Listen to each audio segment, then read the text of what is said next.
29 अगस्त 1905 को एक सूरमा जन्म लेता है, जिनके की नाम पर आज हम ये राष्ट्रीय खेल दिवस मना रहे हैं। तो सर्वप्रथम आप सभी को राष्ट्रीय खेल दिवस की हार्दिक शुभकामनाएं। और ये सूरमा कौन था, मैं अपनी कविता के माध्यम से आप तक पहुंचाना चाहता हूं। उनको ध्यान से सुनिएगा कि ध्यानचंद का ध्यान आया, हॉकी का जब नाम आया। ध्यानचंद का ध्यान आया, हॉकी का जब नाम आया। मेजर साहब को लोग जादूगर कहा करते थे। हॉकी की पहचान थे वो, भारत की शान थे वो। हॉकी की पहचान थे वो, भारत की शान थे वो। ओलंपिक में मेडल 3 बार लेकर आए थे। हॉकी की पहचान थे वो, भारत की शान थे वो। ओलंपिक में मेडल 3 बार लेकर आए थे। अरे उनके जैसे हॉकी आज खेलता है कौन यहाँ। उनके जैसे हॉकी आज खेलता है कौन यहाँ। उनके खेल की तो सारी दुनिया दीवानी थी। अरे भारत में जन्मे वो, भारत में दुनिया छोड़ी। चलो ध्यानचंद को नमन आज करते हैं। चलो मेजर साहब को नमन आज करते थे।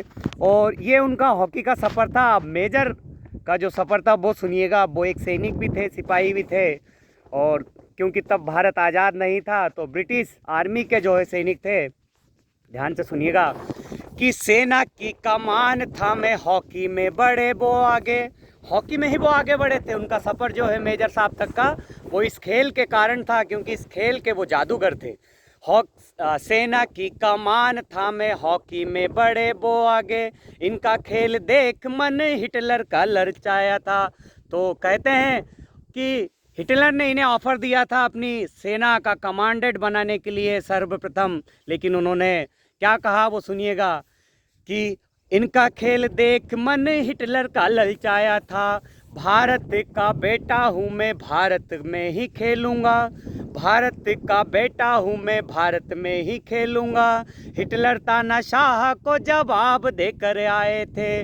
उनके जैसा देश प्रेम रखता है कौन यहाँ। देखिए उस समय की बात है जब भारत आज़ाद नहीं था। वो चाहते तो अपनी आज़ादी उसी समय ले सकते जर्मनी के अंदर, लेकिन उन्होंने नहीं ली। 1936 का ये बर्लिन ओलंपिक था, जिसकी कहानी मैं आपको सुना रहा हूँ कि उनके जैसा देश प्रेम रखता है कौन यहाँ।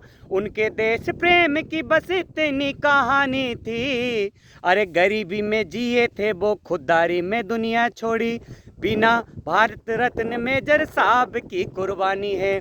तो ये वो ध्यानचंद जी है जिन्हें भारत रत्न से जो है सम्मानित किया जाना चाहिए, क्योंकि उन्होंने उस समय जो है देश प्रेम दिखाया था जब भारत अंग्रेज़ों के अधीन था। और एक बड़े तानाशाह जर्मनी उस समय का जो है काफ़ी जाना माना देश था।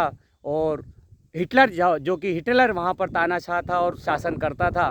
तो ये ध्यानचंद जी की कहानी थी। आप सभी को पुनः राष्ट्रीय खेल दिवस की हार्दिक शुभकामनाएं और बधाइयाँ। जय हिंद, जय भारत।